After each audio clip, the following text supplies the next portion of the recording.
Namaskar. Eto lecture 5 Indian Polity series by M Laxmikant. Last class ot ami Indian Council Act of 1861 পঢ়িছিলো. আজি কি পঢ়িম আমি Indian Council Act of 1892 আৰু তাৰ এটা দুটা আৰু পিছৰখিনি আমি একটো পঢ়িম. মই আৰু দুটা ক্লাছত এই চেপ্টাৰটো খতম কৰিব ট্ৰাই কৰিম হিষ্টৰিকেল বেকগ্ৰাউণ্ডছ. এইটো আপোনালোকে টেলিগ্ৰাম চেনেলটো জইন কৰি ল'ব. মোৰ নাম শামীম আখতাৰ. অলপ ষ্টাৰ্ট কৰোঁ. So Indian Council Act of 1892. মই ইয়াত লিখি পিনে বুজাই দি আছো কি কি কৰিছে. মই কৈছিলো লাষ্ট ক্লাছত Sir Dinkar Rao, Maharaja of Patiala, আৰু Raja of Banaras. এই তিনজন মানুহ ফাৰ্ষ্ট ইণ্ডিয়ান লেজিসলেটিভ কাউন্সিলত গৈছিলে. They were Indians and basically they were the first persons Indians to go to the Indian Legislative Council. এইটো এক্টত কি কৰিছে 1892 যাৰ এইকেইটা মই কি কৈছিলো Indians were the non-official members. So এতিয়া non-official members বা Indiansৰ নাম্বাৰ বহাই দিছে. মানে এটা বেছি মানুহ বেছি ইণ্ডিয়ানছ ইণ্ডিয়ান লেজিসলেটিভ কাউন্সিলত যাব পাৰিব. কিন্তু টোটাল এটা কিমান কৰি দিছিলে 16 মেম্বাৰ্স কৰি দিছিলে. মানে ইণ্ডিয়ান লেজিসলেটিভ কাউন্সিলত এটা টোটাল 16 মেম্বাৰ্স. কিন্তু যোনবিলাক মেজৰিটি হ'ব মেজৰিটি মানুহ অফিচিয়েল মেম্বাৰ্সে থাকিব. মানে ব্ৰিটিছৰ মানুহে মেজৰিটি থাকিব. মানে 16টা মেম্বাৰ যদি টোটাল হয় সো 9টা বা 9টাতকৈ বেছি ব্ৰিটিছৰ মানুহ থাকিব. ঠিক আছে. So increased the number of Indians. আৰু Indians মই কি কৈছিলো non official members. Non official মেম্বাৰ্স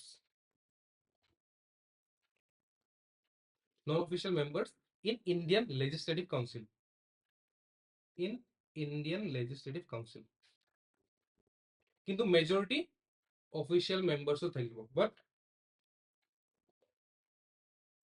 maintained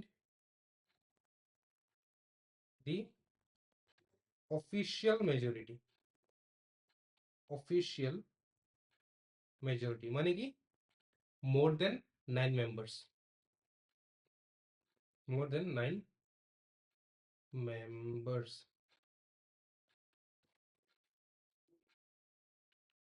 বুজি পাইছে?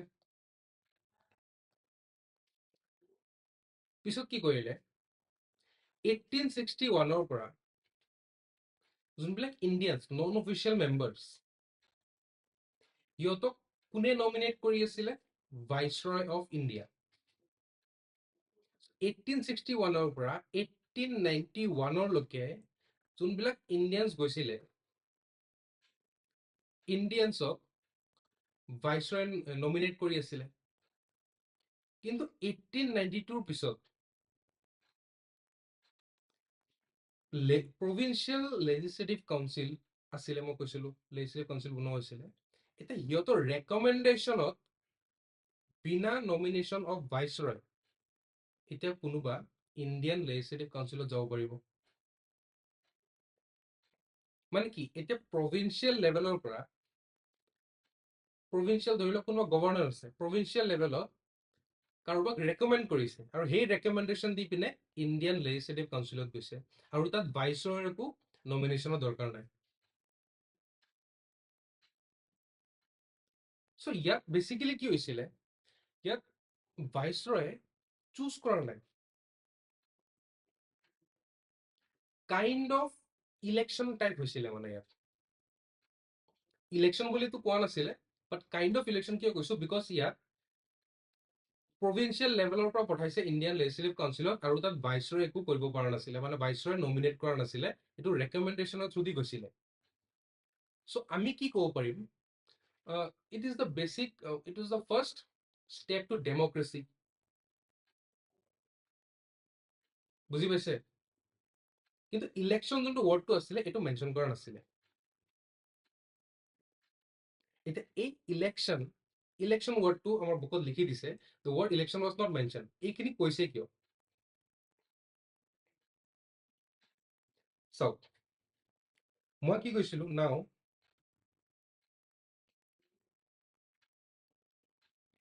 16 members in Indian Legislative Council. এটা 16 members হ'ব আৰু official members more than 9. আমি 16 মেম্বাৰ্ছত আছো এতিয়া ইণ্ডিয়ান লেজিসলেটিভ কাউন্সিলত। আমি এতিয়া 16 মেম্বাৰ্ছত আছো। আমি যাব লাগিব 543 এমপি মেম্বাৰ্ছলৈকে। আজি লোকসভাত কিমান কেইটা এমপি আছে? 543। সো এটা 16 লৈকে আহিছে, তাৰ পিছত আৰু বাঢ়িব, লাষ্টত গৈ পিনে কিমান হ'ব? 543 মেম্বাৰ্ছ। সো আমি এইটো চাওক, আমি কি জানো, পাৰ্লিয়ামেণ্টত আছে প্ৰেচিডেণ্ট, লোকসভাত কিমান মেম্বাৰ্ছ আছে? 543 মেম্বাৰ্ছ। আৰু ৰাজ্যসভাত কিমান আছে? Rajya Sabha 245 MP, 245 members or member of parliament. এই 245 পৰা 233 টা elected আৰু বাকি 12 nominated. So 233 plus 12, এই 12 to nominated.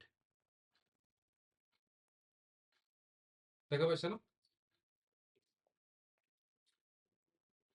So 16 members এতিয়া আছে, 16 members আছে এতিয়া। আমি যাব লাগিব 543 টা মেম্বাৰ্ছলৈকে। হল। ইয়াৰ পিছত কি কৈছে চাওক, এইখিনি মই বুজালো, এইটো পইণ্ট বুজালো। We provided the nomination of some non-official members. এইখিনি বুজাইছো মই। এইটো চাওক, the act made a limited and indirect provision for the use of election in filling up some non-official seats both in the central and provincial legislative council. The word election, however, was not used in the act. So word election to use one আছিল। ইয়াৰ পিছত কি কৰিছে চাওক, এতিয়া মানে নাও main বস্তুখিনি মই কৈ দিছো। সো ভাইসৰয়, এতিয়া ভাইসৰয় আন্ডাৰত কি হ'ব? Indian legislative council, Indian legislative council. এতিয়া এই কাউন্সিলত কিমান মেম্বাৰ্ছ থাকিব? Total 16 members. এইটো হ'ল 1892। ইয়াৰ পিছত এইখিনি খতম হ'ল 1809ত আমি সোমাম এতিয়া, Indian council act of 1809। So 1892 পৰা 1892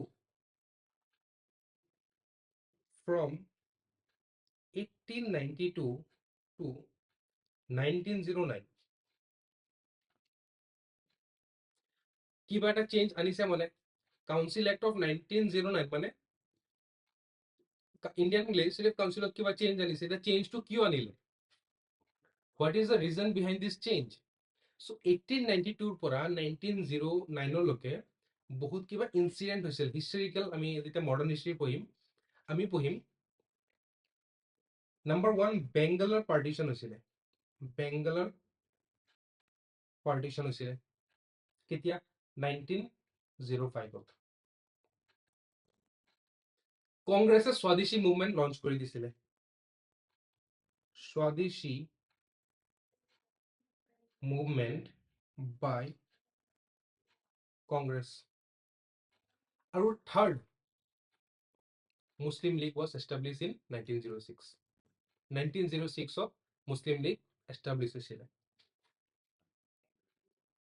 Muslim League established in 1906.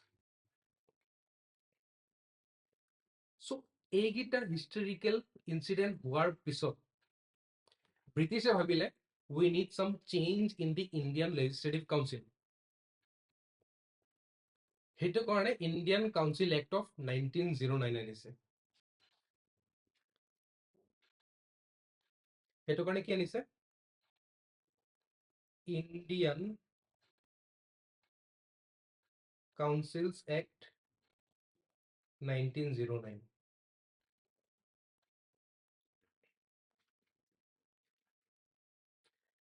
এই ইণ্ডিয়ান কাউন্সিল এক্ট 1909 যোনটো আছিলে ইয়াক মিণ্টো মৰ্লে ৰিফৰ্মছ বুলি কোৱা হৈছিলে। মৰ্লে মিণ্টো ৰিফৰ্মছ। কি চেঞ্জ আনিছে চাওঁ আমি। Also known as Morley-Minto reforms. Lord Morley was the Secretary of State for India.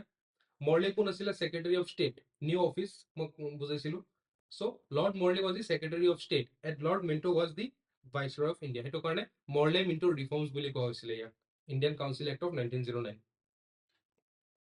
So what were the features of this act? ইয়াত এক্টত কি চেঞ্জ আনিছে? Increase the size of the Legislative Council, both central and provincial. The number of members in Central Legislative Council was raised from 16 to 60. 16টা আছিল, এটা 60টা members করেছে। হল the numbers of members in the provincial legislative council was not uniform. মানে কি central লেভেলত 60টা members আছিল Indian legislative কাউন্সিলত, কিন্তু provincial লেভেলত যোনবিলাক লেজিসলেটিভ কাউন্সিল আছিল তাৰ কোনো ইউনিফৰ্ম নাছিল। মানে কেইটামান প্ৰভিন্সিয়াছত আপোনাৰ বেছি মেম্বাৰ্স আছে, কেইটামানত কম মেম্বাৰ্স আছে, মানে ইউনিফৰ্মলি ডিস্ট্ৰিবিউট নহয়, যেনে 60টা বা 50টা থাকিব লাগিব সেনেকুৱা নহয়। কেইটামানত কম আছিলে, কেইটামানত বেছি আছিলে। সো এইটো কাৰণে কৈ দিছে ইয়াত was not uniform. Next, he called it retained official majority in the Central Legislative Council but allowed the Provincial Legislative Council to have non-official majority. Central level of agotu ki korisile Indian Legislative Council of official members will be in majority. Indians buro majority diya nasile. 1909 of same korise Indian Legislative Council Central of majority rakhise, কিন্তু provincial level of যোনবিলাক provincial legislative council আছে এটা তাত ইন্ডিয়ানছক বা non official মেম্বাৰ্ছক majority দিয়া আৰম্ভ কৰিলে। মানে কি ক'ব পাৰোঁ ইয়াত? নাম্বাৰ 2, এটা ভাইসৰয় আণ্ডাৰত আছে কি ইণ্ডিয়ান লেজিসলেটিভ কাউন্সিল। এটা ইয়াত Indian legislative council official will be majority. ইয়াত তলত কি provincial আছে? Provincial Legislative Council. এটা provincial legislative council of non-official members majority আনিব দিলে। Allowed non-officials বা Indians or allow non-officials in majority. হল ইমানখিনি হৈছে। নেক্সট কি কৈছে? It provided for the first time for the association of Indians with the Executive Council of the Viceroy and Governors. Satyendra Prasad Sinha became the first Indian to join the Viceroy Executive Council. He was appointed as a law member.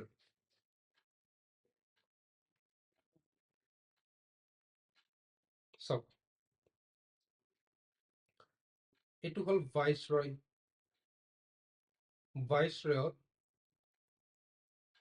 Executive council এটা থাকিব আৰু legislative council যোনটো আমাৰ Indian legislative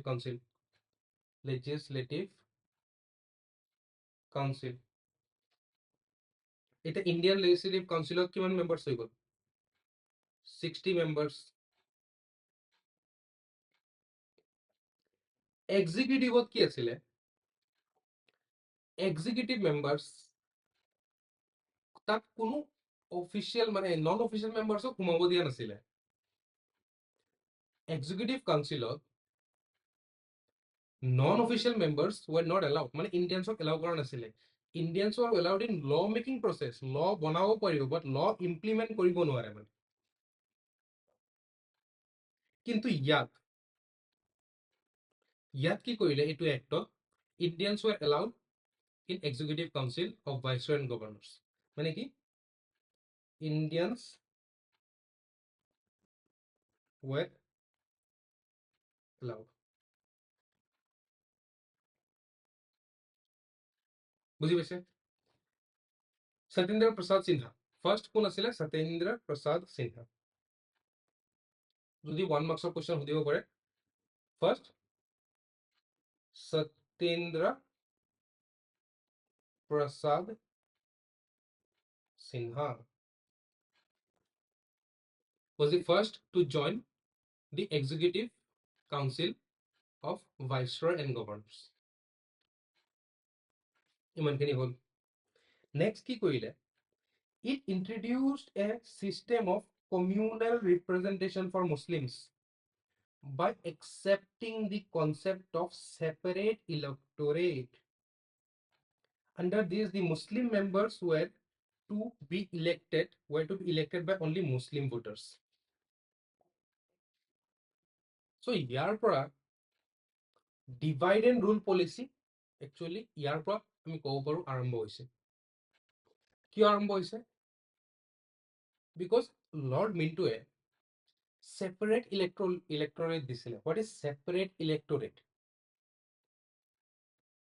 ধৰি লওক এইটো গুৱাহাটীত আছো সো ধৰি লওক যদি ইয়াত গুৱাহাটীত কাৰোবাক সেপাৰেট ইলেক্টৰেট দিছে ইয়াত আগতে কি দিছিল মুসলিমক সেপাৰেট ইলেক্টৰেট দিছে বিকজ তেতিয়া মুসলিম লীগ ফৰ্ম হৈছিল মুসলিম লীগে ডিমান্ড কৰিছিল ইহঁতক সেপাৰেট ইলেক্টৰেট লাগে 1906 Muslim League was established in 1906 so they demanded for separate electorate etu ektot separate electorate dise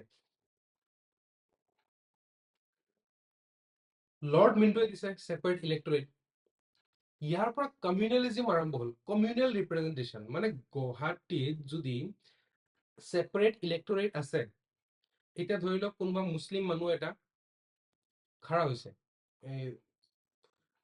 member of পাৰ্লিয়ামেন্টৰ কাৰণে বা লেজিসলেটিভ যোনবিলাক ষ্টেটৰ ইলেকশ্যনৰ কাৰণে এতিয়া ইয়াত যদি সেপাৰেট ইলেক্টৰেট থাকিলে হয় সো গুৱাহাটীৰ যিমান মুসলিম মানুহ আছে সেই মুসলিম মানুহে অকল ভোট দিব পাৰিব টু দ্যাট পাৰ্সন হিন্দু মানুহ খ্ৰীষ্টানছ মানুহ শিখ মানুহ সিহঁতে ভোট দিব নোৱাৰে সো মুসলিম মানুহক অকল মুসলিম মানে মুসলিম যোন ক্যান্ডিডেট হ'ব সেই ক্যান্ডিডেটক অকল মুসলিম মানুহে ভোট দিব পাৰিব so that was the concept of separate electorate so এটু এক্টৰ পৰা আমি কি ক'ব পাৰো ইট লিগেলাইজড কমিউনালিজম লিগেলাইজ কৰি দিছিলে সো যদি আমাক খুদে কোৱেশ্চনত কোনটো এক্টক separate electorate দিছিলে Indian Council Act of 1909 and who was the father of communal electorate Lord Minto so etu classot thakok iman kini ami next classot pohim Government of India Act 1919 so besi nai aru du tinta act ase ইয়াৰ পিছত আমি চ্যাপ্টাৰটো খতম কৰিম ঠিক আছে so আজি থাকক ইমানখিনি লোকে নেক্সট ক্লাছত লগ পাম থ্যাংক ইউ ধন্যবাদ